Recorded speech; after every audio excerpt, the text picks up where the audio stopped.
কে আপনি? আর এখানে একা একা দাঁড়িয়ে আছেন বৃষ্টির মধ্যে? ভয় করছে না আপনার? জায়গাটা ভালো না। রাত হলেই অনেক পকেটের ছেলেদের উৎপাত ঘটে এখানে। না মানে বন্ধুদের সঙ্গে ঘুরতে এসেছিলাম। এই গ্রামটা কিন্তু বৃষ্টি নামায় ওদের কাছ থেকে আলাদা হয়ে গিয়েছি। আর তেমন কিছু একটা চিনি না, তাই এখানে দাঁড়িয়ে আছি। নেহা কথাটি বলছিল আর কাঁপছিল। স্বাধীন এটা দেখে নেহার দিকে এগিয়ে যায়। নেহা অজ্ঞান হয়ে স্বাধীনের কোলে ঢলে পড়ে। স্বাধীন তড়িঘড়ি করে নেহাকে ধরে ফেলে, কি করবে বুঝতে পারে না। তাই পাজাকোলা করে তার বাড়ির দিকে নিয়ে যেতে লাগে। বাড়িতে নিয়ে গিয়ে মুখে পানি দিতে লাগে, কিন্তু জ্ঞান ফিরে আসে না। হাত পা ঠান্ডা হয়ে আছে। এইটা দেখে স্বাধীন অনেকটা ভয় পেয়ে যায়। নেহাকে গরম কাপড় দিয়ে ঢেকে দেয়। ঠিক তখনই কেউ দরজার কড়া নাড়ে। স্বাধীন চুকিয়ে যায়। এত রাতে কে আবার এসেছে? তড়িঘড়ি করে দরজা খুলে দেখে অনেক মানুষ, প্রত্যেকের হাতে লাঠি আর টর্চ লাইট। এটা দেখে স্বাধীন ভয় পেয়ে যায়। ঠিক তখনই একটা বৃদ্ধ লোক স্বাধীনের কাছে এসে বলে, বাবা, তোমাকে তো অনেক ভালো জেনেছিলাম আমরা। তোমার বাবা মা অ্যাক্সিডেন্টে করে মারা যাওয়ার পর তোমাকে এই গ্রামে থাকতে দিয়েছি আমরা, আর তুমি কিনা আমাদের মান সম্মান নষ্ট করলে। আঙ্কেল, কি বলছেন এগুলো? কিছুই তো বুঝতে পারছি না আমি। ঠিক তখনই পিছন থেকে একটা ছেলে বলে ওঠে, ওই তো, ওই যে ওই মেয়েটা, ওনাকেই তো কোলে করে আনতে দেখলাম জঙ্গলের মধ্যে থেকে। তারপর স্বাধীনকে পাশ কেটে রুমের মধ্যে প্রবেশ করে। বৃদ্ধ মেয়েটার কাছে গিয়ে গায়ে হাত দিয়ে দেখে অনেক জ্বর। স্বাধীনের দিকে রেগে তাকিয়ে স্বাধীনের কাছে এসে ঠাস ঠাস করে দুইটা থাপ্পড় লাগিয়ে দেয়। কি করেছিস তুই? অসুস্থ একটা মেয়ের সুযোগের সদ্ব্যবহার করলেই। মানে কি বলছেন এগুলো আঙ্কেল? কিছুই তো বুঝতে পারছি না আমি। আর আপনারা এত রাতে আমার বাড়িতে?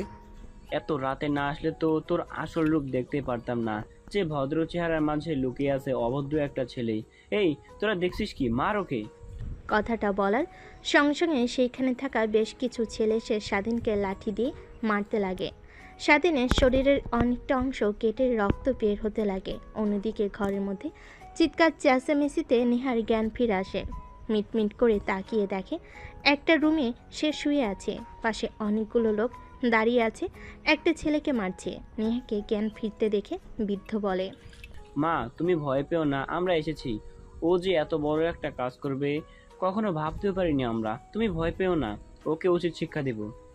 কি বলছেন এগুলো? কিছুই তো বুঝতে পারছি না।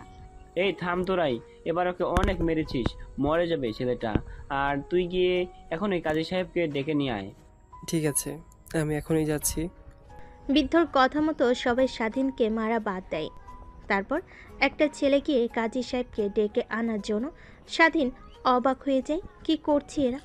সঙ্গে সঙ্গে স্বাধীন বৃদ্ধার পা জড়িয়ে ধরে বলতে লাগে, বিশ্বাস করেন আঙ্কেল, আপনারা যা ভাবছেন একদমই ভুল। আমি কিছুই করিনি। আমি পাশের গ্রামে টিউশনি করিয়ে আসছিলাম। পথে বৃষ্টি, তাই ভিজে ভিজে যে বাসায় ফিরছিলাম জঙ্গলের মধ্য দিয়ে আসার সময় হঠাৎ পাশে তাকিয়ে দেখি এই মেয়েটা দাঁড়িয়ে আছে, বৃষ্টিতে ভিজছে। আমি মেয়েটার কাছে গিয়ে কথা বলতে অজ্ঞান হয়ে যাই। বুঝতে পারি না ওইখানেই রেখে আসবো কি না, তাই কোলে করে বাসায় নিয়ে আসি। আপনারা আমাকে ভুল বুঝছেন। হয়েছে, তোর আর কোনো কথা শুনতে চাচ্ছি না আমি। চুপচাপ আমরা যা করছি শুধুমাত্র তাই দেখে যা। অন্যদিকে নেহা সুদর্শক সব কিছু দেখে যাচ্ছে, কোনো কিছু বলছে না। ঠিক একটু পর কাজী সাহেব চলে আসে। তারপর স্বাধীন আর নেহার বিয়ের কার্যক্রম ঠিক করে। তখনই নেহা বুঝতে পারে কি ঘটছে তার সঙ্গে। হারিয়ে গিয়ে চিৎকার করে বলতে লাগে, আপনারা কি পাগল নাকি? আমার মত নেই। আপনারা বিয়ে দিচ্ছেন মানে কি? এইসব আমি এই বিয়ে করতে পারবো না। উম, ছেলে যা বলছে সত্যি। আমি এখানে ঘুরতে এসেছি আমার বন্ধুদের সঙ্গে। বৃষ্টিতে ওদের কাছ থেকে আলাদা হয়ে যাই আমি। আর জঙ্গলের কোনো কিছুই চিনতাম না, তাই ওখানে দাঁড়িয়েছিলাম। ঠিক তখনই ছেলেটার সঙ্গে দেখা হয় আমার। দু একটা কথা বলতেই আমি অজ্ঞান হয়ে পড়ি। তারপর আর কিছু মনে নেই। জ্ঞান ফিরতে ঘরের মধ্যে আবিষ্কার করি আমি আমাকে। নেহার কথা শুনে পাশ থেকে একটা বৃদ্ধ মহিলা বলে ওঠে, হয়েছে চেয়ারম্যান সাহেব, দেখেছেন? শুধু স্বাধীনের দোষ নেই, মেয়েটারও দোষ আছে। দুজনে মিলে আনন্দ ফুর্তি করে চেয়েছিল তারা চলে যাবে, কিন্তু যখন মেয়েটা অজ্ঞান হয়ে যায় স্বাধীন বাসায় নিয়ে আসে, আর আমরা বিয়ে দিচ্ছি, ওনারা মানছেন না। তারপর সেইখানে থাকা প্রত্যেকে নেহাকে বাজে কথা বলতে লাগে। ঠিক তখনই সেইখানে স্বাধীন চিৎকার দিয়ে বলে ওঠে, ওনাকে কেউ বাজে কথা বলবেন না। হ্যাঁ, আমার দোষ। আমি তখন ওনাকে জঙ্গলের মধ্যে একলা পেয়ে রেপ করেছি। আরও কিছু শুনতে চান আপনারা? আর কাজী সাহেব, আপনি বিয়ে পড়ানো শুরু করেন। অন্যদিকে নেহা সেখানে থাকা বৃদ্ধ মেয়েগুলোর কথা শুনে নেহা কান্না করতে লাগে। স্বাধীনের কথা শুনে আরও হাউমাউ করে কান্না করতে লাগে। দেখতে দেখতে কাজী সাহেব বিয়ের কার্যক্রম শেষ করে নেহার অনিচ্ছা থাকতেও সকলেই জোড়াজড়িতে বিয়ে করতে রাজি হয়। দেখতে দেখতে বিয়ে পর্ব শেষ হয়। এক এক করে সবাই রুম থেকে বের হয়ে নিজ নিজ বাসায় চলে যায়, শুধুমাত্র চেয়ারম্যান ছাড়া। দেখ, যা করেছিস করেছিস, কিন্তু এখন থেকে দুইজন সুখে শান্তিতে সংসার কর, এই দোয়াটাই করি। আর হ্যাঁ, একদম চালাকি করবি না। যদি চালাকি করিস আর এই মেয়েটাকে যদি গ্রাম থেকে বের হতে সাহায্য করিস, তাহলে কিন্তু আমরা সবাই তোকে এই গ্রাম থেকে বের করে দেব। আমরা চাই না যে তোর জন্য আরও কোনো মেয়ের সম্মানহানি হোক। ঠিক আছে। তারপর চেয়ারম্যান সাহেব স্বাধীনের বাড়ি থেকে বের হয়ে যায়। স্বাধীন দরজা লাগিয়ে পেছনের দিকে ফিরতে নেহা এসে ঠাস ঠাস করে 2টা থাপ্পড় লাগিয়ে দিয়ে বলতে লাগে, কুত্তার বাচ্চা, তুই কেন বললি যে তুই আমাকে রেপ করতে নিয়েছিলি? তা আমাকে বিয়ে দিয়ে দিল তোর সঙ্গে, না হলে আমি তো এখান থেকে যেভাবেই হোক মুক্তি পেতাম। দেখুন ম্যাম, আপনি শহরে থাকেন, গ্রাম সম্পর্কে তেমন একটা ধারণা নেই আপনার। গ্রামের মানুষ এক কথার বান্দা, তারা যা একবার বলে তা করেই ছাড়ে।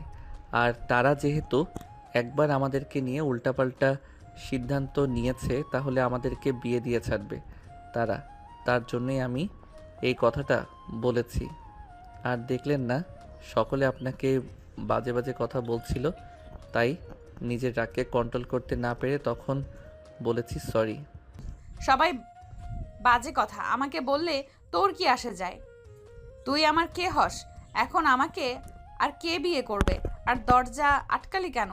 একদম আমার কাছে আসার চেষ্টা করবি না, তাহলে তোর কিন্তু খবর আছে, বলে দিলাম। আমাকে কিন্তু তুই চিনিস না আমি কে। দরজা লাগাবো না তো খুলে রাখবো, ঘরের মধ্যে যে কোনো সময় যে কোনো প্রাণী ঢুকতে পারে, এর কারণে লাগিয়ে দিয়েছি। আর আপনার প্রতি আমার কোনো ইন্টারেস্ট নাই। আপনি চাইলে চলে যেতে পারেন নির্দ্বিধায়। কখনো আপনার কাছে আমি আমার অধিকার নিয়ে যাব না। মনে করবেন যে একটা কালো অধ্যায় মুছে ফেলবেন মন থেকে। হয়েছে, তোকে আর অভিনয় করতে হবে না। এখন সর আমার সামনে থেকে। 2 চোখ যেই দিকে যায় সেই দিকে যাব, কিন্তু একদম তোর বাসাতে আর থাকবো না। আল্লাহই জানে কখন আবার কি হয়, তুই আবার আমার উপর ঝাঁপিয়ে পড়িস কখন, কে জানে। নেহার কথা শুনে স্বাধীন একটা হাসি দেয়, তারপর খাটের উপর গিয়ে বসে পড়ে। নেহা দরজা খুলতে যে বাহিরে এক পা রাখতে যাবে, ঠিক তখনই জোরে সোরে একটা বজ্রপাত হয়। নেহা দৌড়ে স্বাধীনের কাছে এসে স্বাধীনকে জড়িয়ে ধরে। স্বাধীন তাল সামলাতে না পেরে খাটের উপর শুয়ে পড়ে নেহাকে নিয়ে। দুজনের ঠোঁটের সঙ্গে ঠোঁটের মাত্র কয়েক ইঞ্চি তফাৎ। ঠিক তখনই আরেকটা বজ্রপাত হতেই নেহা স্বাধীনকে শক্ত করে জড়িয়ে ধরে বুকের সঙ্গে মাথা ঠেকিয়ে নেয়। স্বাধীনের অনেক ভালো লাগা কাজ করে, কিন্তু নেহাকে বুঝতে না দিয়ে নেহাকে তার উপর থেকে সরানোর চেষ্টা করে। প্লিজ একটু থাকতে দিন, অনেক ভয় করে আমার বজ্রপাত দেখে। সকাল হলে আমি চলে যাব আপনার বাড়ি থেকে। আমার বাড়িতে থাকবেন, আমি তো আপনাকে না করিনি, কিন্তু আমার বুকের উপর থেকে সরেন। এভাবে জড়িয়ে ধরেছেন কেন? স্বাধীনের কথা শুনে নেহা স্বাধীনের বুকের উপর থেকে উঠে যায় আর নিজেকে সামলে নিয়ে বলে, সরি, আসলে ছোট থেকেই অনেক ভয় পাই বজ্রপাতকে দেখে। তাই যখন বৃষ্টির রাত হয় তখন মা আর বাবার সঙ্গে গিয়ে আমি ঘুমিয়ে থাকি।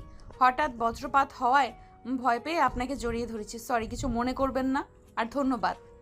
ধন্যবাদ দিতে হবে না, হাজার হন কাগজে কলমে মানেন আর না মানেন, আপনি তো আমার স্ত্রী, তাই থাকতে পারেন, সমস্যা নেই। এখন কি দরজা লাগাতে পারি না কি সারা রাত এইভাবেই খোলা রাখবো? না না, খোলা রাখতে হবে না, যান গিয়ে দরজা লাগিয়ে দিয়ে আসেন। তারপর স্বাধীন গিয়ে দরজা লাগিয়ে রুমের মধ্যে আসে। কিচেন রুমে গিয়ে খাবার বেড়ে একটা প্লেটে তার রুমে এসে খেতে লাগে। পাশ থেকে নেহা স্বাধীনের দিকে ড্যাপ ড্যাপ করে তাকিয়ে বলতে লাগে, কেউ হয়তো বা ভুলে গিয়েছে যে রুমের মধ্যে আরও একজন আছে, আর সে না খেয়ে আছে, তাকে একটু খাবার দেওয়া উচিত। নেহার কথা শুনে স্বাধীন নেহার দিকে পিট পিট করে তাকিয়ে থাকে। তার দিকে তাকিয়ে থাকতে দেখে মাটির দিকে তাকিয়ে থাকে। স্বাধীন বলে, হয়েছে, আর ঢং করতে হবে না। আমার রুমে একটাই প্লেট, এই বাড়িতে শুধু আমি একাই থাকি, দ্বিতীয় কোনো ব্যক্তি থাকে না। আর আমার কোনো আত্মীয় স্বজন নেই এই পৃথিবীতে, শুধু আমি একা। তাই একটাই প্লেট আছে, আমি খাবো না, আপনি খাবেন। অনেক ক্ষুধা পেয়েছে, দুপুরে খাবার খাইনি, তাই নিজেকে কন্ট্রোল করতে না পেরে আগে খাচ্ছি। আমার খাওয়া শেষ হলে প্লেটটা পরিষ্কার করে আমি আপনাকে আবার খাবার দেব। স্বাধীনের কথা শুনে নেহার কেন জানি অনেক মায়া মায়া লাগে। এইটুকু একটা ছেলে কিভাবে এতটা কষ্ট সংগ্রাম করে বাঁচে। স্বাধীনের খাবার খাওয়ার দিকে এক নজরে তাকিয়ে থাকে। স্বাধীন এটা দেখে খানিকটা অবাক হয়ে যায়। তারপর খাওয়া দাওয়া শেষ করে কিচেনে গিয়ে প্লেট পরিষ্কার করে নেহার জন্য খাবার নিয়ে এসে দেয় খাওয়ার জন্য। তারপর স্বাধীন রুম থেকে বের হয়ে যায়। একটু পর রুমে প্রবেশ করে দেখে নেহা খাবার খাওয়া হয়ে গেছে। তারপর নেহাকে বলে, আপনি উপরে ঘুমিয়ে পড়েন। আমি এতটা অমানুষও না যে একটা মেয়ের সুযোগের সদ্ব্যবহার করব। নির্দ্বিধায় ঘুমাতে পারেন। আর আমি নিচে ঘুমিয়ে পড়েছি, কোনো সমস্যা হলে আমাকে ডাক দিয়েন। ঠিক আছে।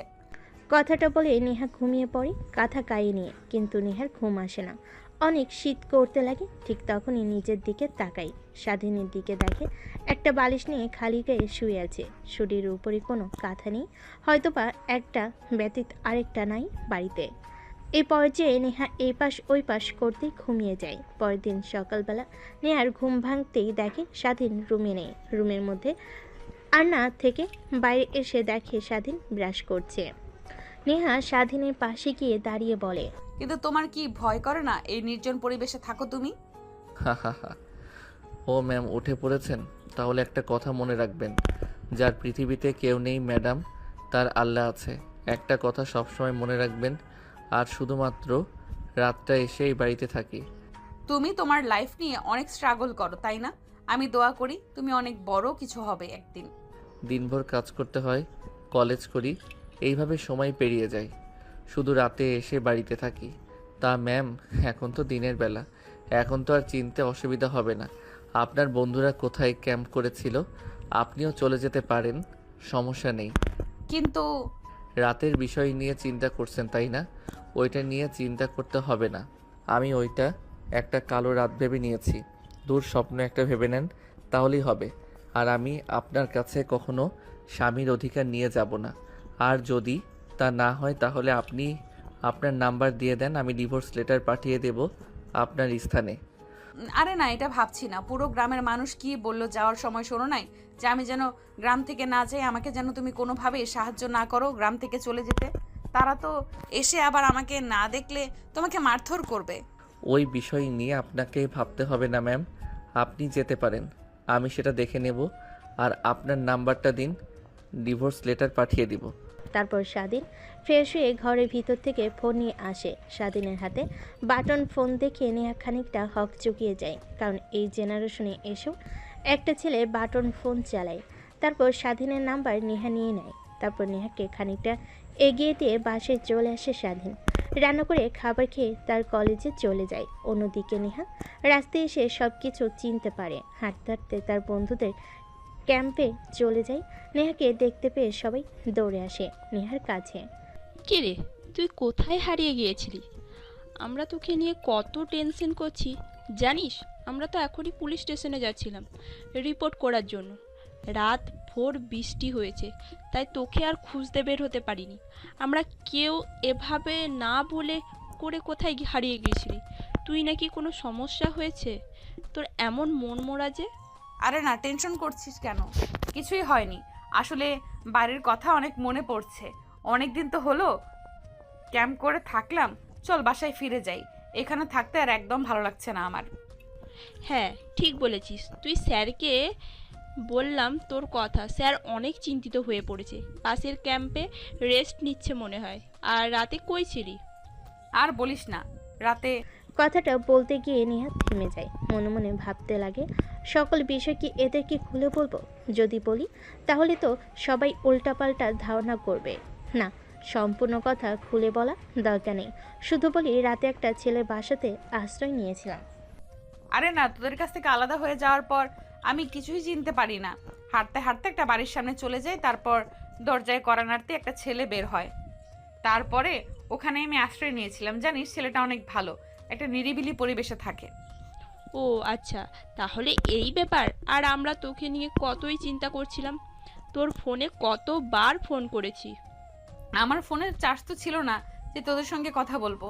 আচ্ছা বাদ দে সে সকল কথা, আমি চলে এসেছি তো, এখন তো হ্যাপি। ঠিক তখনই পাশ থেকে প্রিন্সিপাল স্যার বলে ওঠে, মা তুমি এসেছো? আমরা তোমাকে নিয়ে কত চিন্তা করতেছিলাম। আমরা সবাই তোমার বাবাকে ফোন করে তোমায় পাওয়া যাচ্ছে না কথাটা বলতে তোমার বাবা একদম পাগল হয়ে গিয়েছে। ওয়েট, আমি তোমার বাবাকে এখনই ফোন করে বলছি তোমাকে পেয়েছি আমরা। তারপর প্রিন্সিপাল স্যার দূরে গিয়ে নেহার বাবা মার কাছে ফোন করে বলে দেয় যে নেহাকে পাওয়া গেছে। তারপর দিনভর নেহা আর তার বান্ধবীরা একসঙ্গে অনেক আনন্দ করে। ঠিক তখনই পাশ থেকে নেহার বান্ধবী বলে ওঠে, আগামীকাল সকালেই তো চলে যাব। তোর কথা শুনে যা বুঝতে পারলাম ছেলেটা অনেক ভালো। ওরে, ওকে অনেক দেখতে ইচ্ছা করছে আমাদের। চল কালকে যাবার সময় একবার ছেলেটাকে দেখে তারপর যাব। আর আদেও এইখানে আসতে পারবো কি না আল্লাহই জানে। এইবার যে কাহিনী ঘটে গেল, আর কখনো মা বাবা আর আসতে দেবে না, দেখে নিস। নেহা তার বান্ধবীর কথা শুনে কেন জানি স্বাধীনকে দেখতে অনেক ইচ্ছে করে। তাই তার মাথা দিয়ে হ্যাঁ জানি দেখতে দেখতে রাত হয়ে যায়। নেহা তার বান্ধবীদের সঙ্গে আড্ডা দিতে দিতে রাত যখন গভীর হয় তখন ঘুমিয়ে যায়। পরের দিন ভোর হতেই ঘুম ভেঙে যায় সবার। তারপর সবাই ক্যাম্প ভেঙে রেডি হতে লাগে বাড়িতে যাওয়ার জন্য। ঠিক তখনই নেহা আর তার বান্ধবীরা প্রিন্সিপাল স্যারের কাছে গিয়ে বলে, স্যার আপনাকে তো সব কথা খুলেই বললাম। আমাকে একটা ছেলে রাতে থাকতে দিয়েছিল। আমার সব বান্ধবীরা জেদ করছে যে তার সঙ্গে গিয়ে দেখা করে আসবে আর ধন্যবাদ জানিয়ে আসবে। আপনি অনুমতি দিলে আমরা যেতাম ছেলেটার সঙ্গে দেখা করতে। আচ্ছা মা, যাও, সমস্যা নেই, কিন্তু দেখে শুনে যাও। কালকে বৃষ্টি হয়েছে সারা রাত ভোর, অনেক জায়গায় কাদা পানি জমে আছে। তারপর নেহা আর তার বান্ধবীরা স্বাধীনের বাসার দিকে অগ্রসর হতে লাগে। নেহা সামনে সামনে, পিছে তার বান্ধবীরা। দেখতে দেখতে স্বাধীনের বাড়ির কাছে চলে আসে। দেখে বাসায় তালা লাগানো। নেহা বুঝতে পারে না এত সকালে কোথায় গিয়েছে। আবার ঠিক তখনই পাশ দিয়ে একটা ছেলেকে যেতে দেখে নেহা ছেলেটার কাছে গিয়ে পিছন থেকে ডাক দিতে ছেলেটা নেহার কাছে এসে বলে, ও আপনি এসেছেন? তা স্বাধীন তো বলল আপনি চলে গিয়েছেন। আর আমরা স্বাধীনকে মেয়ের গ্রাম থেকে তাড়িয়ে দিয়েছি। ওর মতো খারাপ ছেলে এই গ্রামে না থাকলে ভালো হয়। আর আপনি আবার এসেছেন। কি কিন্তু কেন মেরে গ্রাম থেকে তাড়িয়ে দিয়েছ? দেখুন, চেয়ারম্যানের রাতে কি বলছিল যে আপনি যদি গ্রাম থেকে চলে যান আর স্বাধীন যদি সাহায্য করে তাহলে তাকে গ্রাম থেকে তাড়িয়ে দেবে। চেয়ারম্যান এক কথার মানুষ, তাই ওকে মেরে কালকে রাতে গ্রাম থেকে তাড়িয়ে দিয়েছে। কোথায় আছে কে জানে। নেহা কথাটা শুনে অনেকটা অবাক হয়ে যায়, কিন্তু ছেলেটাকে কোনো কিছু বুঝতে দেয় না। পাশে দাঁড়িয়ে থাকা নেহার বান্ধবীরা নেহার দিকে অবাক দৃষ্টিতে তাকিয়ে থাকে। এক পর্যায়ে বলেই ফেলে, কি রে, তোর জন্য ছেলেটাকে গ্রাম থেকে তাড়িয়ে দিয়েছে মানে? কিছুই তো বুঝতে পারছি না। বুঝতে হবে না তোদের। ওয়ের ছেলেটার নাম্বার তো আমার কাছে আছে, ফোন করে দেখি কোথায় আছে। অন্যদিকে সকালে যখন নেহা গ্রাম থেকে চলে যায় তখন অনেকেই দেখে ফেলে, কিন্তু কিছুই বলে না। স্বাধীন বিকেলে বাড়িতে ফেলে চেয়ারম্যান আর তার লোকেরা স্বাধীনকে মেরে গ্রাম থেকে তাড়িয়ে দেয়। স্বাধীন অনেক কাকুতি মিনতি জানায়, কিন্তু চেয়ারম্যানের কোনো মায়া হয় না। না, বারবার শুধু একটা কথাই বলে, তোর মতো বাজে ছেলেকে এই গ্রামে থাকতে দেব না। না জানি আবার কোন মেয়ের জীবন তুই নষ্ট করিস। এক পর্যায়ে স্বাধীনকে মারতে মারতে গ্রাম থেকে তাড়িয়ে দেয়। তারপর স্বাধীন বাস স্টেশনে গিয়ে বসে থাকে। তার কাছে একটা টাকাও নেই যে কোনো জায়গায় যাবে, সেখানে এখনও বসে আছে। ঠিক তখনই ফোন বাজতে লাগে। স্বাধীন খানিকটা অবাক হয়ে যায়, কারণ তাকে ফোন করার মতো কেউ নেই, শুধুমাত্র সে যেখানে টিউশনি করেই সেই মেয়েটা বাদে। স্বাধীন উদ্বেগ নিয়ে ফোনটা পকেট থেকে বের করে অচেনা একটা নাম্বার দেখে ফোনটা রিসিভ করে সালাম দিয়ে কানের কাছে ধরতেই ওই পাশ থেকে বলতে লাগে, কোথায় তুমি? স্বাধীন নেহার কণ্ঠ শুনে বুঝতে পেরে যায় যে নেহা কিছু বলতে যাবে। এর আগেই নেহা ও পাশ থেকে বলতে লাগে, কি হলো, কি বলছে? আমার কথা কি তোমার কানে যায়নি? কোথায় তুমি? আর তোমাকে কালকে রাতে বাড়ি থেকে বের করে দিয়েছো? ও আপনি? হ্যাঁ, চেয়ারম্যান আর তার লোকেরা আমাকে বাড়ি থেকে বের করে দিয়েছে। আর এখন বাস টার্মিনালে বসে আছি, বাসের অপেক্ষা করছি। ওখানে বসে থাকো, আমরা আসছি। কথাটা বলে নেহা ফোন রেখে দেয়। স্বাধীন অবাক হয়ে যায়, এই মেয়েটার আবার কি হলো। তারপর নেহা তার বান্ধবীরা তড়িঘড়ি করে গ্রাম থেকে বের হয়ে বাস টার্মিনালের দিকে অগ্রসর হয়। বাস টার্মিনালে গিয়ে দেখে স্বাধীন একটা বেঞ্চিতে বসে আছে, হাতে একটা ব্যাগ। নেহা গিয়ে স্বাধীনের পাশে দাঁড়াতেই স্বাধীন উপরের দিকে তাকিয়ে দেখে নেহা। তারপর নেহাকে উদ্দেশ্য করে প্রশ্ন করে, আপনি এখনও গ্রাম থেকে যাননি? গ্রামের কেউ দেখে ফেললে আপনাকে আবার ওরা উল্টাপাল্টা কথা বলতে পারে। এখনই চলে যান আমাকে নিয়ে, আপনার ভাবতে হবে না, কিছু একটা না একটা হবেই। তা তো বুঝতেই পারছি কি হবে, চলো এখন আমার সঙ্গে। ঠিক তখনই পাশ থেকে নেহার বান্ধবী নেহার হাত ঝান্টা মেরে টান মেরে একটু ফাঁকে নিয়ে সে বলে, তোর মাথা কি পুরোটাই গেছে নাকি? স্যার কি বলছে শুনিসনি? আমাদের ক্যাম্পে কোনো প্রকার ছেলে এলাও নেই, আর তুই একে যদি নিয়ে যাস স্যার অনেক রাগান্বিত হয়ে যাবে। তুই জানিস এটা চেনা নয় জানা নেই অপরিচিত ছেলে। তুই জানিস ছেলেটা আমার কি হয়? নেহার বান্ধবী নেহার কথা শুনে নেহার দিকে বাঁকা দৃষ্টিতে তাকায়। ও আমার স্বামী হয়, বুঝলি? তুই অপরিচিত কেউ না। কি বলছিস? তুই তোর স্বামী হয় মানে? তাহলে শোন, ওই দিন রাতে কি হয়েছিল। তোদেরকে যা বলেছি সব মিথ্যা কথা। তারপর নেহা তার বান্ধবীদের শুরু থেকে শেষ পর্যন্ত বলতে লাগে। সবাই শুনে অবাক হয়, নেহার দিকে তাকিয়ে থাকে। কি করবি? তোর জন্য একটা ছেলের জীবন নষ্ট হয়ে গেল, গ্রাম থেকে তাড়িয়ে দিয়েছে। কই যাবে, কি করবে? এতিম একটা ছেলে, অনেক মায়া লাগছে রে, কিন্তু কি আর করার। তখনই পাশ থেকে নেহার আরেকটা বান্ধবী বলে ওঠে, তোর কথা শুনে যতটুকু বুঝতে পারলাম যে তুই ছেলেটাকে মেনে নিবি না কখনোই, কিন্তু ওর জীবন তো নষ্ট করে লাভ নেই। তোর বাবার তো অনেক অনেক টাকা, তুই নিশ্চয়ই ছেলেটাকে কিছু একটা করে দিতে পারবি। কিন্তু তার জন্য তো ওর লেখাপড়া করতে হবে। আমার দেখে যা মনে হয় ওই ছেলেটা এসএসসি পরীক্ষা দিয়েছে বোধহয়, পিচ্ছি একটা ছেলে। ওকে তো আর তোর বাসাতেও নিয়ে যেতে পারবি না, কি বলবি তোর বাবা মাকে? আচ্ছা, একটা কাজ করলে হয় না? আমাদের যে ফ্ল্যাটটা আছে, যেখানে আমরা সব বান্ধবীরা মিলে আড্ডা দিই, ড্রিঙ্কস করি, আর মাঝে মাঝে গ্রুপ স্টাডি করি, ওটা তো প্রায় সময় পড়েই থাকে। ছেলেটাকে ওই ফ্ল্যাটটা দিলে কেমন হয়? তুই একদম ঠিক কথা বলছিস, কিন্তু আমরা কোথায় গিয়ে আড্ডা দেবো, ড্রিঙ্কস করব, গ্রুপ স্টাডি করব? কেন ওই ফ্ল্যাটে গিয়ে করব? ফ্ল্যাটে তো আর কম রুম নেই, একটাতেও না হয় থাকবে, অন্য আরেকটাতে আমরা থাকবো। আর ছেলেটাকে দেখে এমনিতেই মনে হচ্ছে ও হাবাগোবা। আরে আমরা তো বলে যাচ্ছি, শুধু যার স্বামী সে তো কিছু বলছে না। প্লিজ নেহা ম্যাডাম, আপনি অন্তত কিছু বলুন। কিন্তু ও যদি কখনো আমার কাছে স্বামীর অধিকার নিয়ে আসে, তখন কি করব? আরে ঢাকায় গিয়ে ওকে ডিভোর্স দিয়ে দিবি, এত টেনশন করছিস কেন? তুই আর ছেলেটাকে দেখ একবার, কেমন বোকা শোকা দেখতে। কখনোই তোর কাছে স্ত্রীর অধিকার নিয়ে যাবে না। যেই ছেলে তোকে রাতে একলা রুমে একা পেয়েও কিছু করেনি, সেই ছেলেকে নিয়ে আবার তুই টেনশন করছিস। নেহা ভাবতে লাগে, হ্যাঁ, ওর বান্ধবী তো ঠিকই বলেছে, যে ছেলে রাতের আধারে একা পেয়ে তার বাসায় কিছু করেনি। নেহা ভাবতে লাগে, হ্যাঁ, ওর বান্ধবীরা তো ঠিকই বলেছে, যে ছেলে রাতের আধারে একা পেয়ে তার বাসায় কিছু করেনি, সে আবার ঢাকায় নিয়ে গিয়ে অজানা জায়গায় আবার আমার পর ঝাঁপিয়ে পড়বে না। তাই নেহা রাজি হয়ে যায় স্বাধীনকে ঢাকা নিয়ে যাওয়ার জন্য। কিন্তু স্যারকে তোরা কিভাবে ম্যানেজ করবি? ওইটা একদম আমাদের হাতে, ছেড়ে দে, আমরা স্যারকে ম্যানেজ করে ফেলবো। তারপর নেহা আর তার বান্ধবীরা স্বাধীনের কাছে চলে যায়। স্বাধীনের ব্যাগে হাত দিয়ে নেহা বলে, চলো আমাদের সঙ্গে। কোথায় যাব ম্যাম? তুমি আর গ্রামে ফিরে যেতে পারবে না। কি করবে এখন? এখন থেকে চলো আমাদের সঙ্গে ঢাকায়, তোমাকে একটা না একটা জবের ব্যবস্থা করে দিব। কিন্তু ম্যাম, ঢাকায় যাওয়ার জন্য তো বাস ভাড়া লাগবে, আমার কাছে তো একটা টাকাও নাই, তাই এখানে বসে আছি, কি করব চিন্তা করছি। আপনারা যান, আমাকে নিয়ে তো ভাবতে হবে না আপনার। স্বাধীনের বোকামোপনা কথা শুনে নেহার বান্ধবীরা সবাই হাসতে লাগে।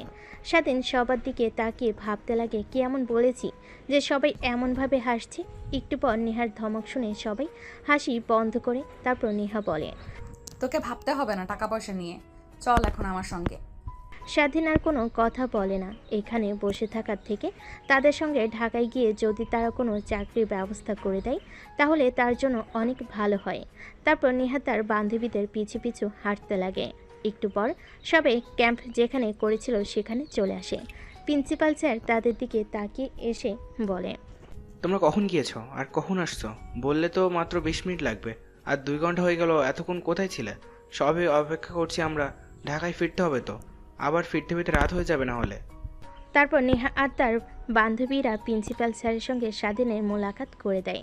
তারপর প্রিন্সিপাল স্যারকে বোঝাতে লাগে, কিন্তু সে বুঝতে নারাজ। তাদের সঙ্গে কোনো ছেলে মানুষকে একদম অ্যালাউ করবে না।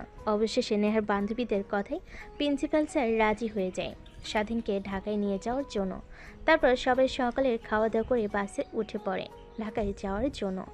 বাস চলছে তার আপন গতিতে। নেহা কানে হেডফোন দিয়ে গান শুনছে, তার বান্ধবীদের সঙ্গে নাচানাচি করছে। স্বাধীন বাইরের দিকে তাকিয়ে আছে। এর আগে কখনো গ্রামের বাইরে যাওয়া হয়ে ওঠেনি তার, তাই এক দৃষ্টিতে বাহিরের গাড়ি দালান কোঠার দিকে তাকিয়ে আছে। দেখতে দেখতে গাড়ি এসে দাঁড় হয়ে নিহাদের কলেজের সামনে। এক এক করে সবাই গাড়ি থেকে নেমে যায়। স্বাধীনও নেমে আসে গাড়ি থেকে। আশপাশে চোখ বুলিয়ে বড় বড় দালান কোঠা দেখে অবাক হয়ে যায়। সেদিকে তাকিয়ে থাকে নেহা, আর তার বান্ধবীরা স্বাধীনকে দেখে বুঝতে পারে যে সে কখনো এর আগে ঢাকায় আসেনি। তারপর নেহা আর তার বান্ধবীরা স্যারদের কাছ থেকে বিদায় নিয়ে স্বাধীনকে নিয়ে তারা যে ফ্ল্যাটে আড্ডা দিত সেইখানে চলে আসে। আজ থেকে তুমি এখানেই থাকবে, আর কোনো সমস্যা হলে আমার নাম্বারটা তো আছেই, তুমি ওটাতে ফোন করবে। আর তুমি কি লেখাপড়া করো নাকি? তোমাকে তো দেখে মনে হলো যে তুমি লেখাপড়া করো, তখন বলছিলে যে টিউশন করাও। হ্যাঁ, এইবার এসএসসি দিয়েছি, রেজাল্ট পেয়েছি, আলহামদুলিল্লাহ A+ এসেছে। কিন্তু কেন?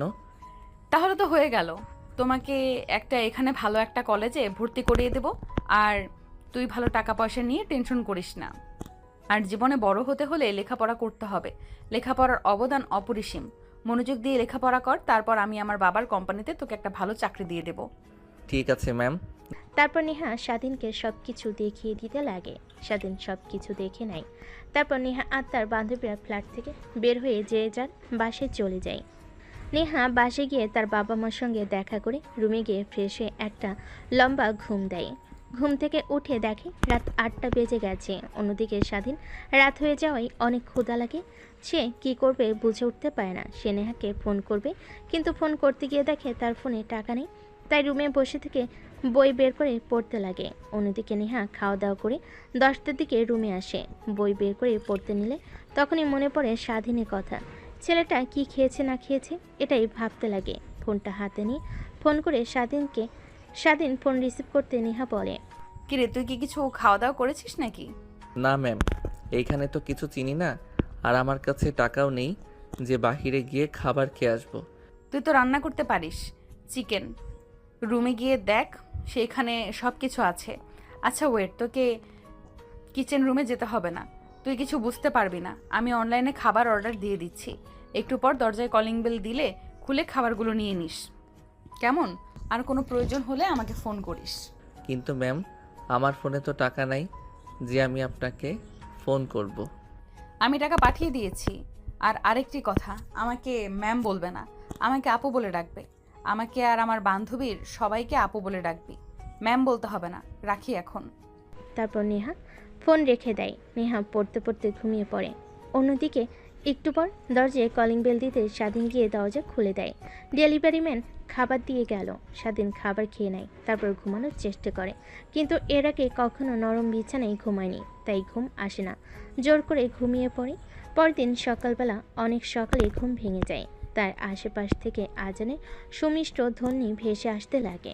স্বাধীন ওয়াশরুমে চলে যায়। ফ্রেশ হয়ে অজু করে রুমে এসে ওয়ার্ড্রোবের মধ্যে জায়নামাজ খুঁজতে লাগে, কিন্তু কোথাও পায় না।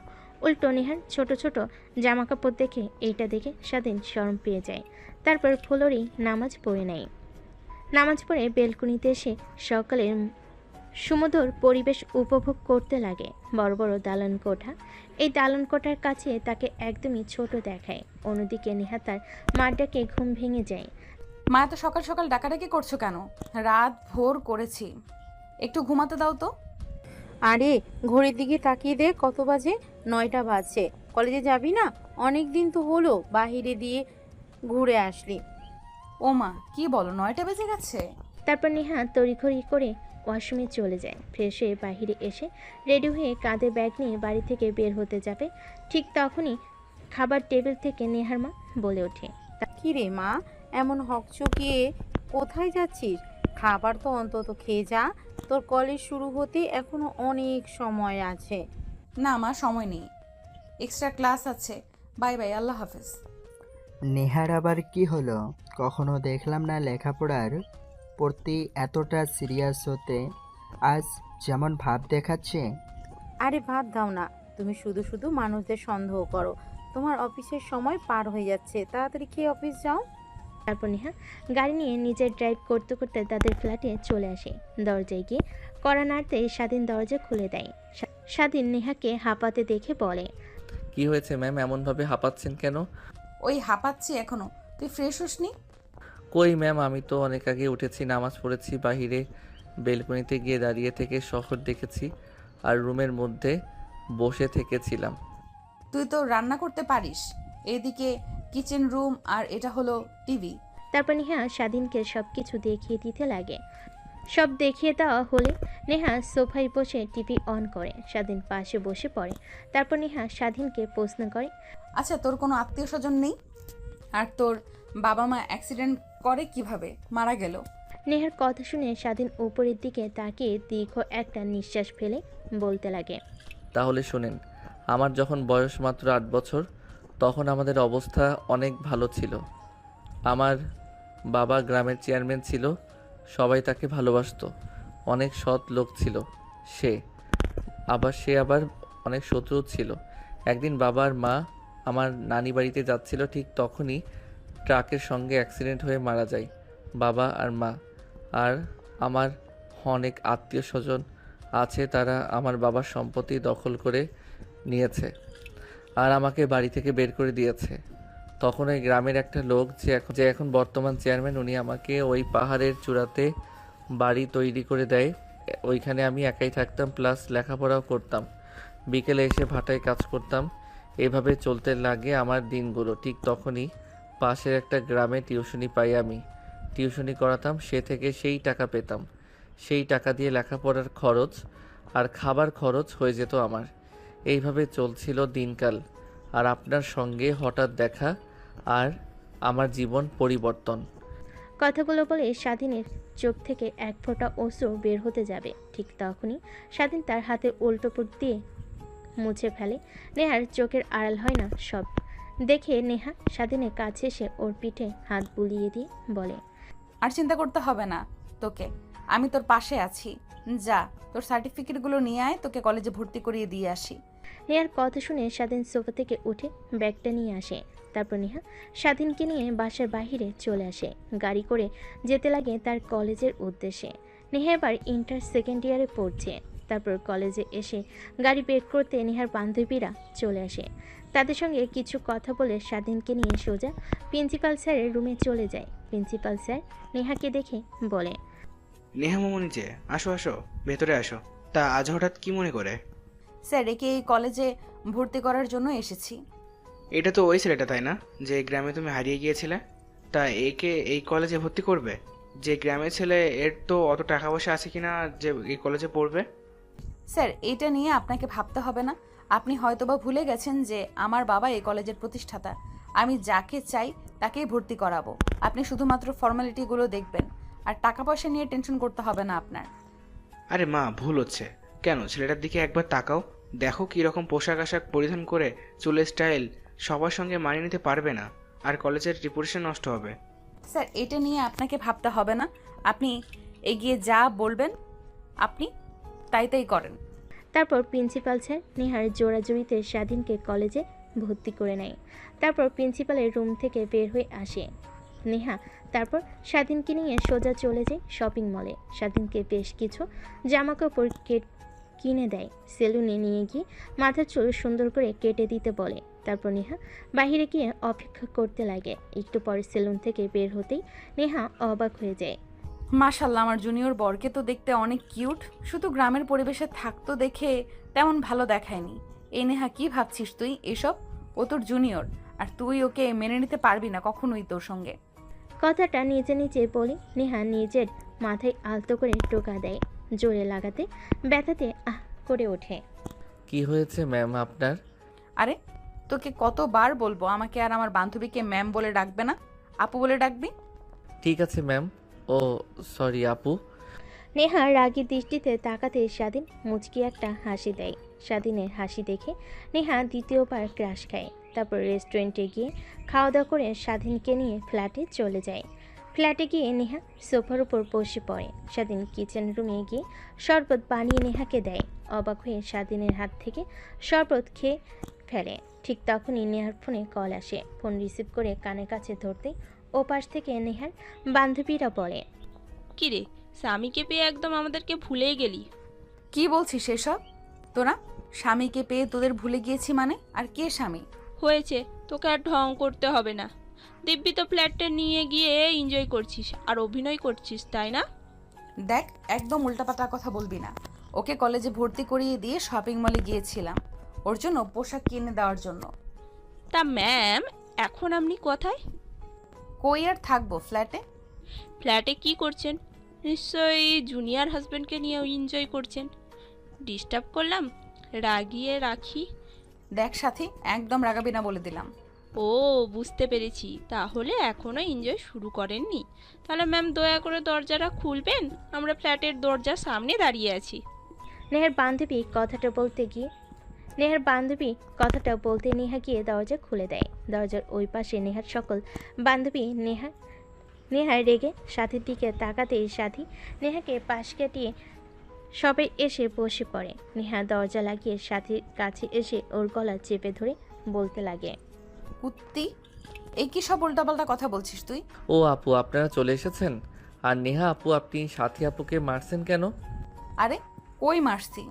এইটাকে মারা বলে না, এটাকে আদর বলে। আর তুই যা এখন তোর রুমে। আচ্ছা আপু, তোমরা হয়তো অনেক ক্লান্ত। আমি তোমাদের জন্য শরবত বানিয়ে নিয়ে আসছি। কথাটা বলে স্বাধীন কিচেন রুমে চলে যায় শরবত তৈরি করার জন্য। নেহা সাথীকে মারা বন্ধ করে দিয়ে সোফায় বসে তার বান্ধবীদের সঙ্গে আড্ডা দিতে লাগে। ঠিক তখনই পাশ থেকে সাথী বলে ওঠে, কিরে, একদম চেঞ্জ করে ফেলেছিস। ছেলেটাকে এখন একদম চেনাই যাচ্ছে না। কি কিউট! আমি তো দেখে রীতিমতো ক্রাশ খেয়ে ফেলেছি। আচ্ছা, তুই যদি না মেনে নিস তাহলে আমাকে দে, আমি ওকে বিয়ে করে নেব। কথাটা শুনে নেহা তার বান্ধবীর দিকে রাগী দৃষ্টিতে তাকায়। কেন জানি না, সাথীর বলা কথা অনেক খারাপ লাগে তার। একটু পর স্বাধীন হাতে শরবত নিয়ে আসে। তারপর এক এক করে সবাই শরবত নিয়ে খেতে লাগে। বাহ, আমাদের জুনিয়র দুলাভাই দেখছি অনেক ভালো, শরবত বানাতে পারে। তা দুলাভাই কই থেকে শিখেছেন? আমাদেরকেও একটু শিখাবেন কি? দেখ, একদম বাড়াবাড়ি হচ্ছে কিন্তু। আর স্বাধীন, তুই রুমে গিয়ে পড়তে বস, দরজা লাগিয়ে। যে পর্যন্ত আমি গিয়ে না ডাকছি সেই পর্যন্ত খুলবি না। নেহার রাগী কথা শুনি স্বাধীন সেখান থেকে রুমে গিয়ে দরজা লাগিয়ে পড়ার টেবিলে গিয়ে বই পড়তে লাগে। অন্যদিকে বাহিরে নেহার বান্ধবী নেহাকে বলে, ছেলেটাকে এইভাবে কথাগুলো না বললেও পারতি। আমাদের সঙ্গে কথা বলছে, এনজয় করছে, সারাক্ষণ রুমের মধ্যে বসে থাকে। ওকে পাঠিয়ে দিলি কেন? আমরাও তো ওর বড় বোনের মতন। দেখ, আমি চাই না আমাদের জন্য ওর লেখাপড়ায় ক্ষতি হোক। ও আমাদের বুদ্ধিমান একটা ছেলে, ও বড় হয়ে অনেক ভালো কিছু হবে। তো প্লিজ ওকে এইসবের মধ্যে আনিস না। ও নেশা জগতে পা দিলে বের হতে পারবে না। তারপর নেহা আর তার বান্ধবীরা ডান্স করতে লাগে বক্সে গান দিয়ে, নাচতে লাগে। স্বাধীন এইটা দেখে বক্সের সাউন্ড কমানোর জন্য দরজা খুলে বের হয়ে দেখে সবাই পাগলের মতো নাচানাচি করছে। স্বাধীন বুঝতে পারে সকলে ড্রিঙ্কস করেছে। তার গ্রামের অনেক উৎসবে অনেক ছেলেরা মদ খেত, তাই আর কোনো কথা না বলে স্বাধীন রুমে এসে পড়তে লাগে। এইভাবে অনেকটা সময় পার হয়ে যায়। রাত যখন অনেক গভীর হয়ে যায় তখন দরজায় কর্নারের শব্দ পায়। বুঝতে পারে হয়তো নেহা এসেছে, তাই দরজা খোলার সঙ্গে সঙ্গে স্বাধীনের গায়ের উপর শুয়ে পড়ে আর বলতে লাগে, সোনা, তুমি কোনো ভয় পেও না। নেহা তোমাকে ডিভোর্স দিয়ে দিলে আমি তোমাকে বিয়ে করব, নিজের করে নেব। কথাটা বলে যে স্বাধীনকে কিস করতে যাবে, ঠিক তখনই দরজা খুলে ভিতরে প্রবেশ করে নেহা। এটা দেখে নেহা রেগে স্বাধীনের ওপর থেকে সাথীকে সরিয়ে ঠাস ঠাস করে থাপ্পড় লাগিয়ে দেয়। তোর কত বড় সাহস আমার স্বামীর দিকে নজর দিস? সর এখান থেকে। আমার স্বামীও একদম নজর দিবি না। যদি নজর দেস তাহলে তোর চোখ উপরে আমি মার্বেল খেলবো। আরে তুই তো বলি ওকে মানিস না স্বামী হিসাবে, তাহলে এইসব বলছিস যে? আর তুই যদি ডিভোর্স দিয়ে দিস আমি ওকে বিয়ে করব। So cute. কথাটা বলে যে স্বাধীনের দিকে এগোতে যাবে, সাথী ঠিক তখনই পিছন থেকে নেহা সাথীর চুল ধরে বাইরে বের করে দেয়। দরজা লাগিয়ে গুটি গুটি পায়ে স্বাধীনের দিকে এগিয়ে আসতে লাগে আর বলতে লাগে, কুত্তার বাচ্চা, নিজের বউকে দেখে বউয়ের বান্ধবীর সঙ্গে উল্টাপাল্টা কাজ করতে তোর একদমই বাতলো না? আপু কি বলছেন এসব? আমি তো কিছুই করিনি। আর আপনি আমার দিকে এইভাবে এগিয়ে আসছেন কেন? দেখেন আপনি মাতাল হয়ে আছেন, উল্টাপাল্টা কিছু করবেন না। আর আপনারা এত খারাপ, বাসার মধ্যে মদ খান। কই একটু একটু ড্রিঙ্কস করেছি, এর থেকে বেশি কিছু না। এখন আমি আমার অধিকার আমাকে বুঝিয়ে দে তুই। কিসের অধিকার ম্যাম? আপনি তো আমাকে স্বামী হিসেবে মানেন না, তাহলে এসব কথা এর মধ্যে আসে কেন? প্লিজ ছাড়েন আমাকে আর রুম থেকে বের হয়ে যান। কথাটা বলে নেহা স্বাধীনের উপরে ঝাঁপিয়ে পড়ে। স্বাধীন তাল সামলাতে না পেরে খাটের উপর শুয়ে পড়ে।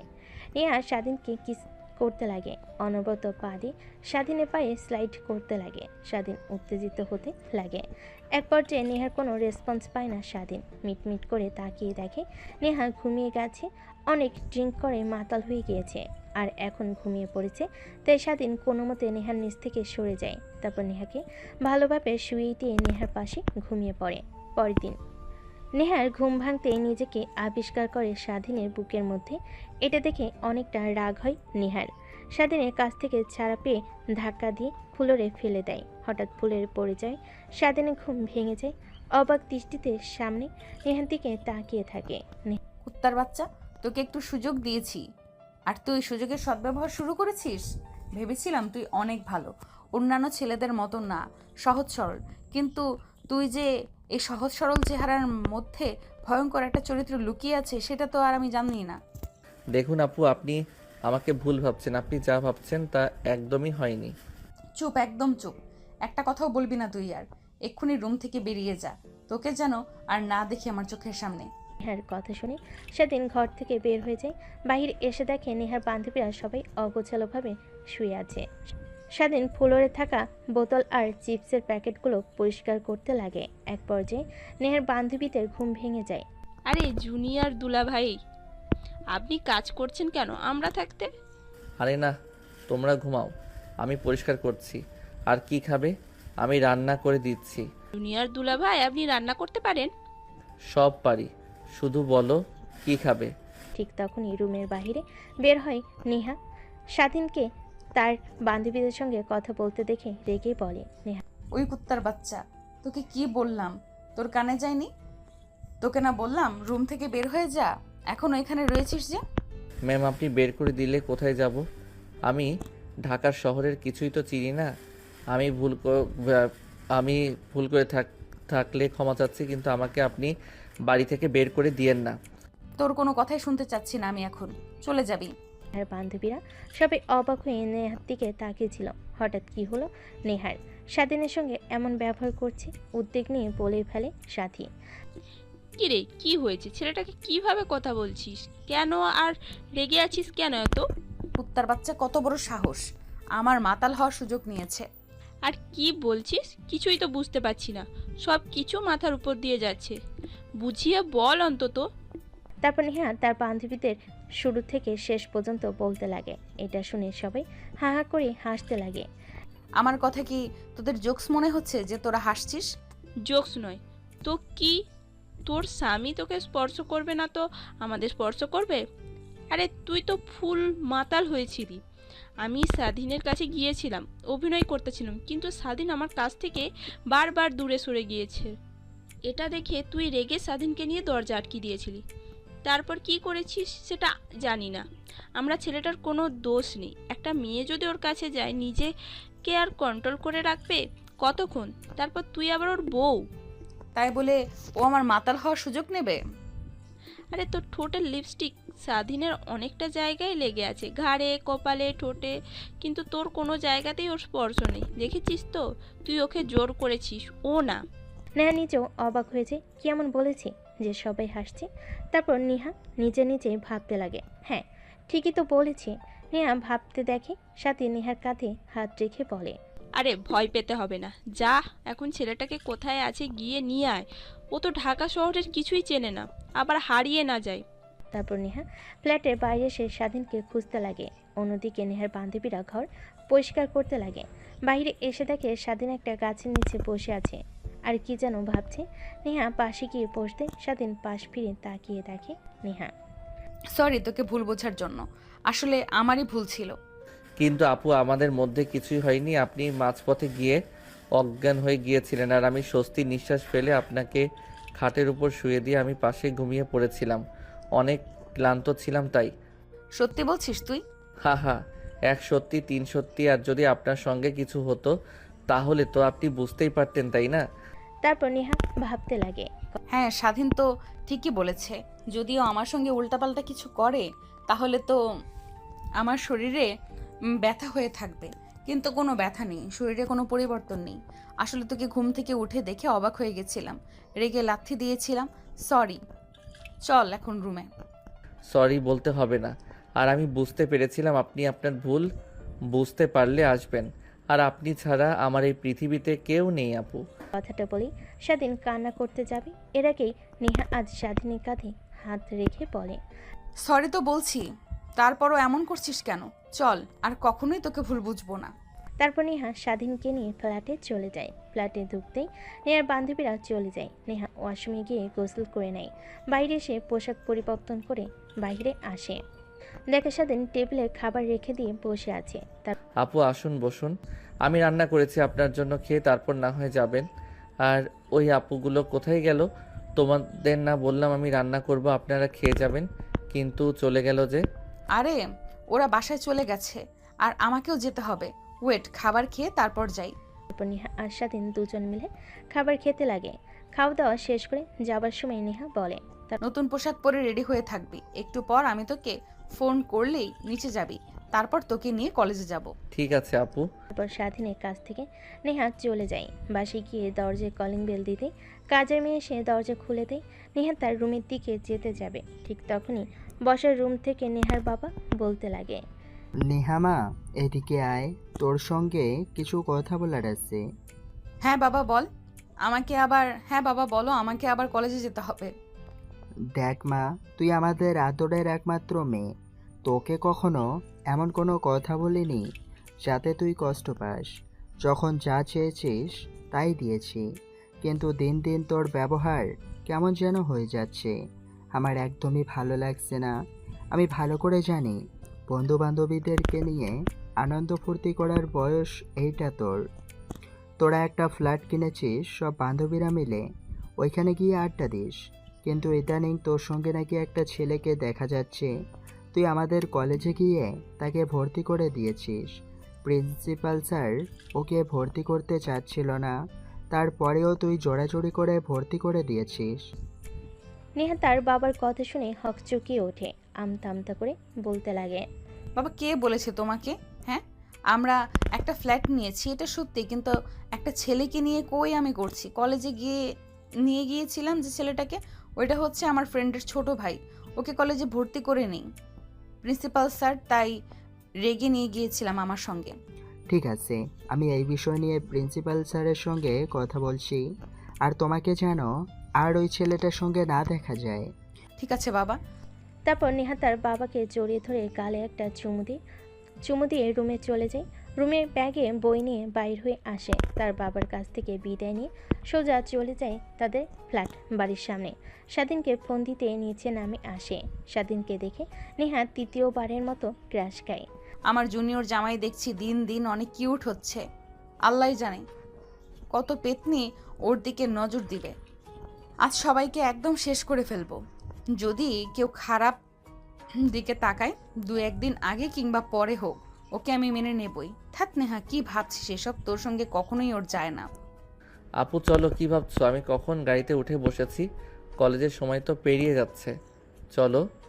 তারপর নেহা স্বাধীনকে নিয়ে চলে যায় কলেজের দিকে। কলেজে গিয়ে পার্কিং লটে গাড়ি রেখে স্বাধীনকে তার ক্লাসরুম দেখিয়ে দেয়। তারপর নেহা তার বান্ধবীদের সঙ্গে কি আড্ডা দিতে লাগে। স্বাধীন মনোযোগ দিয়ে ক্লাস করতে লাগে। ক্লাস করা শেষ হলে কলেজ ঘুরে দেখার জন্য বাইরে আসে। দেখে নেহা তার বান্ধবীদের সঙ্গে একটা গাছের নিচে বসে আড্ডা দিচ্ছে। স্বাধীন গিয়ে পাশে দাঁড়াতে নেহার বান্ধবী সাথী বলে ওঠে, কি রে নেহা, একদম দেখি আমাদের জুনিয়র দুলাভাইকে চেঞ্জ করে ফেলেছিস। গ্রাম থেকে কি নিয়ে এসেছিলি আর কি বানিয়ে ফেলেছিস। এখন তো তোকে দেখে অনেক হিংসা হচ্ছে আমার। তুই যাই করিস, ডিভোর্স দিলে আমার কাছে তুলে দিস, ওকে? আমি বিয়ে করে নেব, তারপর আমাদের কিউট কিউট কয়েকটা বাচ্চা হবে ওর মতন। সাথীর কথা শুনে নেহা নিজের অজান্তে সাথীকে একটা থাপ্পড় দিয়ে ওঠে। কি রে, তোর ক্লাস নেই? বাইরে দিয়ে করছিস কেন?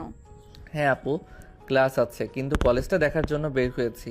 আচ্ছা তোমরা আড্ডা দাও, আমি কলেজে দেখি। হ্যাঁ ঠিক আছে, যা ঘুরে দেখ কলেজটা, কিন্তু হ্যাঁ একটা কথা মনে রাখবি, একদমই মেয়েদের দিকে তাকাবি না আর মেয়েদের সঙ্গে কথা বলবি না।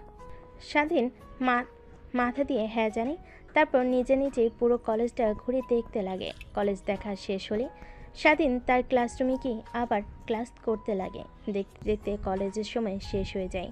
কলেজ ছুটি দিলে স্বাধীন ক্লাসরুমের বাইরে এসে সোজা কলেজ গেটের বাইরে দাঁড়িয়ে থাকে। নেহার অপেক্ষা করতে লাগে, কিন্তু নেহার কোনো নাম গ্রন্থ পায় না। ঠিক তখনই তার ফোন করে নেহা। আপু কই আপনি? আর কতক্ষণ ধরে এখানে দাঁড়িয়ে আছি, আপনার তো কোনো দেখাই পাচ্ছি না। বান্ধবীদের সঙ্গে রেস্টুরেন্টে চলে এসেছি।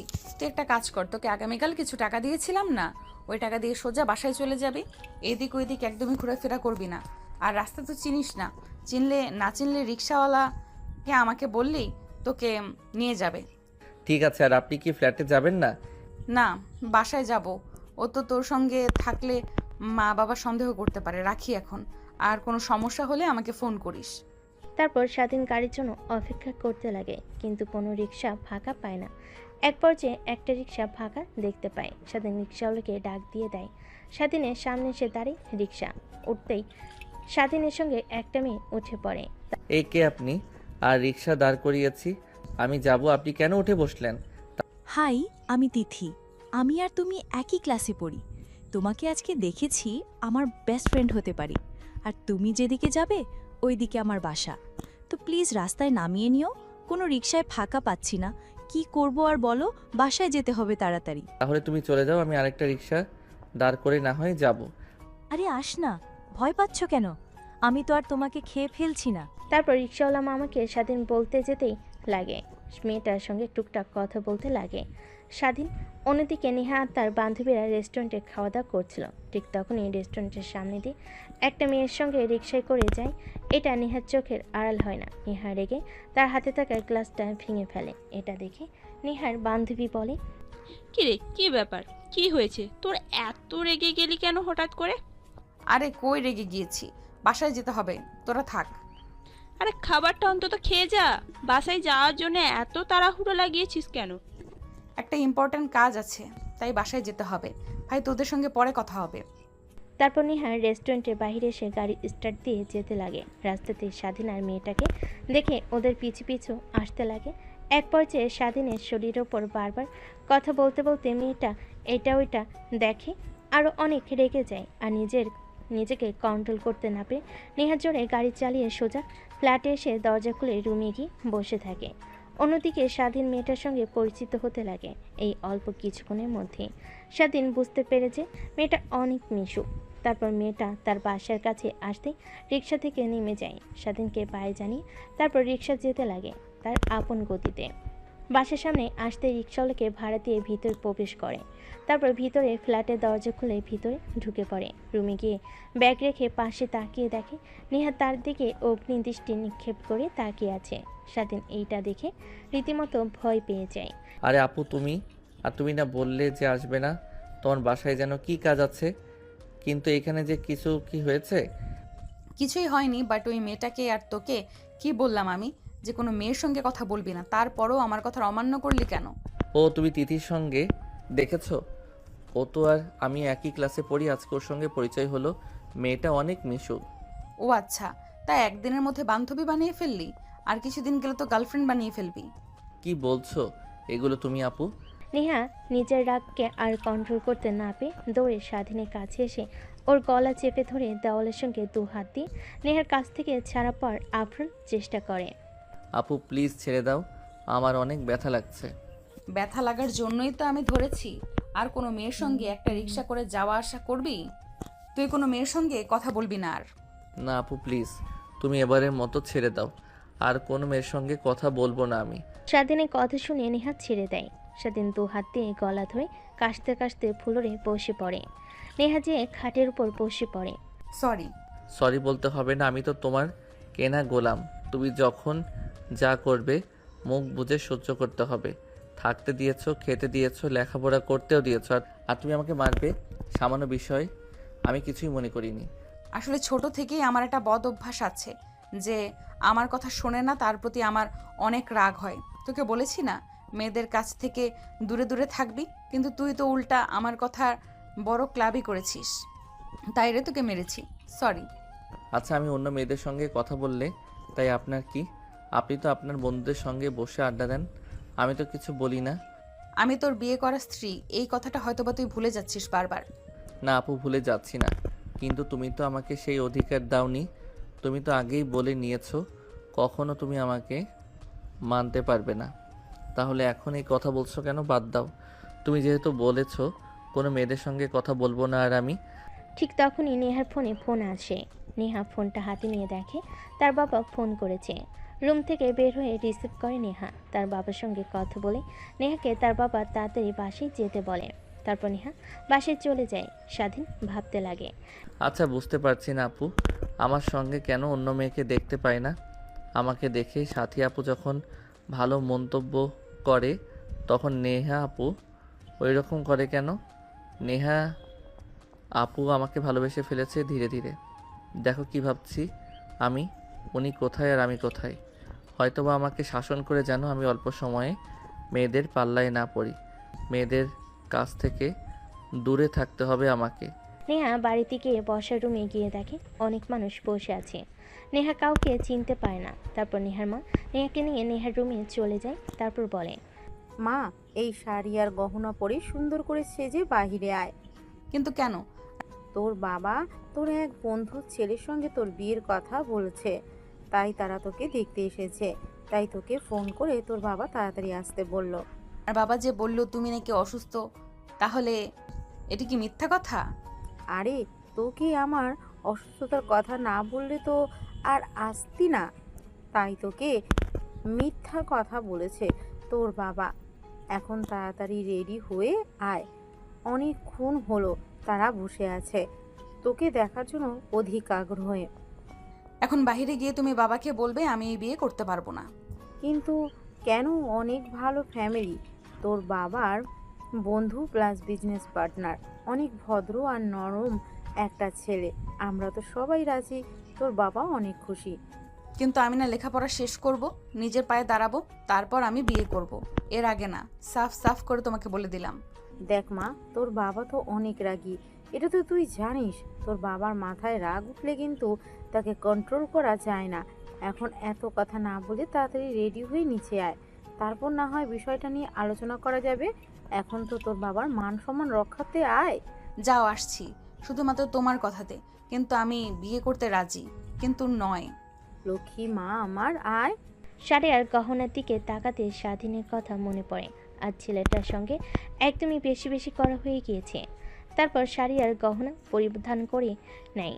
তারপর সিঁড়ি দিয়ে নিচে নেমে বসার রুমে এসে বসে পড়ে। বিআই সাহেব, আপনাকে তো বললামই আমার মেয়েকে দেখলে রিফাত বাবা আর না করতে পারবেন না। বাবা হ্যাঁ বলবেই। তা এখন বিয়ের ব্যাপারটা নিয়ে কথা বলি নাকি? সামনের দিকে এই বিষয়টা নিয়ে আগানো যায়। নেহা তার বাবার কথা শুনে অনেক রেগে যায়। রেগে উঠে দাঁড়ায়। তারপর নেহা চিৎকার দিয়ে বলে ওঠে, আমি এই বিয়ে করতে পারবো না। আর হ্যাঁ, আমি আগে থেকেই বিবাহিত। নেহার কথা শুনে সবাই নেহার দিকে বড় বড় দৃষ্টিতে তাকায়। কি বলছে মেয়ে এটা? তারপর নেহা সেখানে আর এক মুহূর্ত না দাঁড়িয়ে সোজা তার রুমে চলে আসে। অন্যদিকে নেহার বাবা সবার সামনে মাথা নিচু করে বসে থাকে। এক পর্যায়ে সবাই রুম থেকে চলে যায়। নেহার বাবা নেহার প্রতি অনেক রাগ করতে লাগে। যাও তোমার মেয়েকে এইখানে নিয়ে আসো।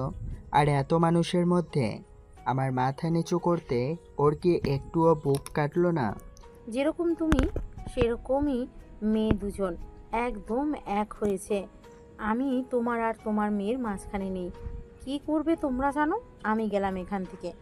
তারপর নেহার মা নেহার রুমে গিয়ে তার বাবা ডাকছে বলে সেখান থেকে চলে যায়। নেহা বসের রুমে এসে দেখে কেউ নেই। তারপর সোফায় বসতে নেহার বাবা বলে, বিয়ে করেছিস মানে? তুই কবে বিয়ে করলি? আর আমরা জানতে পারলাম না একটাবারও? হ্যাঁ বাবা, আমি বিয়ে করেছি, আর বিপদে পড়ে বিয়ে করতে হয়েছে। তোমরা মানো আর না মানো, আমি ওকে স্বামী হিসেবে মেনে নিয়েছি। কে ওই ছেলে? পরিচয় কি? ওর বাবা দাদা কি করে? বাবা প্লিজ, তুমি কিছু বলবে না। আগে আমার সম্পূর্ণ কথাটা শোনো, তারপর তুমি যা বলো তাই করব। নেহা তার বাবাকে শুরু থেকে শেষ পর্যন্ত বলে মনোযোগ দিয়ে নেহার প্রত্যেকটা কথাই শুনতে থাকে। নেহার বাবা বলে, এখন তুমি বলো, আমি কি করেছি, ঠিক করেছি কিনা ভুল? তুই তো আমার কাছে নিয়ে এসে পরিচয় করিয়ে দিলেও পারতি। আচ্ছা, ও তো তোদের ফ্ল্যাটে আছে তাই না? যা, ওকে নিয়ে আয়। নেহা খুশি হয়ে তার বাবাকে জড়িয়ে ধরে বলতে লাগে, ইউ আর মাই বেস্ট পাপা। হয়েছে, আর ঢং করতে হবে না। যা, গিয়ে ছেলেটাকে নিয়ে আয়। তারপর নেহা বাইরে আসে, গাড়ি স্টার্ট দিয়ে ফ্ল্যাটে চলে যায়। একটু পরে ফ্ল্যাটে গিয়ে পৌঁছায়। দরজায় কলিং বেল দিতে স্বাধীন এসে দরজা খুলে দেয়। তারপর নেহা ভিতরে প্রবেশ করে দরজা আটকে দিয়ে স্বাধীনকে জড়িয়ে ধরে শক্ত করে। কি করছেন আপু, প্লিজ ছাড়েন। ছাড়ার জন্য তো আর ধরিনি, আর একদম আমাকে তুই আপু বলবি না, তাহলে কিন্তু তোর খবর আছে। ঠিক আছে, তাহলে ম্যাম বলে ডাকবো। এইবার তো অন্তত ছাড়ুন আমাকে। ছাড়বো না তোকে, আজীবন এইভাবেই শক্ত করে জড়িয়ে ধরে রাখবো। তুই যতই আমাকে ছাড়ার চেষ্টা করিস না কেন, কিন্তু আমি তোকে ছাড়বো না। এক পর্যায়ে নেহার হাত থেকে স্বাধীন সাড়া পায়। কি হয়েছে আপু, আপনি ঠিক আছেন তো? নাকি আজকেও ড্রিঙ্কস করে এসেছেন? পরে যখন আবার নেশা কেটে যাবে আমাকে উল্টাপাল্টা কথা বলবেন। তারপর নেহা স্বাধীনকে শুরু থেকে শেষ পর্যন্ত বলে তার বাবা স্বাধীনের সঙ্গে দেখা করতে চেয়েছে এই বিষয়টা। তারপর স্বাধীন কথা শুনে অনেকটা ভয় পেয়ে যায়। স্বাধীনকে ভয় পেতে দেখে নেহা বলে, আরে ভয় পাচ্ছিস কেন তুই? আমার বাবা অনেক ভালো, আমি যা চেয়েছি তাই দিয়েছে। তারপর নেহা স্বাধীনকে নিয়ে তার বাসায় চলে আসে। তারপর নেহার বাবার সঙ্গে স্বাধীন কথা বলতে লাগে। নেহার বাবার অনেক পছন্দ হয় স্বাধীনকে। তোমাকে আমার অনেক পছন্দ হয়েছে। আমার মেয়ের জন্য একদম পারফেক্ট তুমি। যা মা, ওকে নিয়ে রুমে যা। তারপর নেহা স্বাধীনকে নিয়ে রুমে চলে যায়। দেখতে দেখতে রাত হয়ে যায়। রাতে খাওয়া দাওয়া শেষ করে নেহা আর স্বাধীন রুমে চলে যায়। স্বাধীন বেলকুনিতে গিয়ে আকাশের দিকে তাকিয়ে থাকে। পিছন থেকে নেহা স্বাধীনকে জড়িয়ে ধরে বলে, কি ভাবছো আমি তোমার পাশে আছি? আজীবন চিরকাল তোমাকে আর ভাবতে হবে না। কথাটা বলে স্বাধীনকে পাশ ফিরিয়ে নেয় নেহা। দেখে স্বাধীনের চোখে পানি। তারপর হাত দিয়ে মুছে ফেলে নেহা। তারপর স্বাধীনকে শক্ত করে জড়িয়ে ধরে ঘাড়ে কপালে কিস করতে লাগে। স্বাধীন নিজেকে আর কন্ট্রোল করতে না পেরে নেহাকে পাজা কোলে করে রুমের মধ্যে নিয়ে এসে খাটের উপর ফেলে দেয়। লাইট অফ করে ঝাঁপিয়ে পড়ে নেহার উপরে। বাকিটা ইতিহাস, সেটা আপনাদের না জানলেও চলবে।